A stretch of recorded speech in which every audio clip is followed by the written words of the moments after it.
Corona ఈ పేరు వినగానే భయం, బాధ, అనిశ్చితి.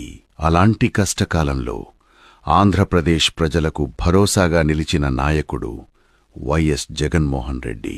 లాక్డౌన్ సమయంలో పేదవాడి పొట్ట ఖాళీ కాకూడదని ప్రతి ఇంటికి ఉచిత రేషన్, ఇంటి దగ్గరకే డోర్ డెలివరీ, డబ్బుల్లేవని ఎవ్వరూ చావొద్దని ఆరోగ్యశ్రీ ద్వారా కరోనా చికిత్సను ఉచితం చేశారు. కోవిడ్ ఆస్పత్రులు, ఆక్సిజన్ బెడ్స్, వెంటిలేటర్లు రాష్ట్రవ్యాప్తంగా పెంచారు.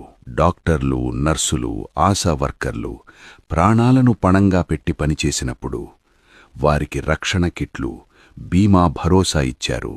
వలస కార్మికులు రోడ్డు పాలవ్వకుండా ఆహారం, ఆశ్రయం ప్రభుత్వమే బాధ్యతగా చూసుకుంది. వ్యాక్సిన్ వచ్చిన వెంటనే గ్రామం నుంచి గడప దాకా వ్యాక్సినేషన్ కార్యక్రమం అమలు చేశారు.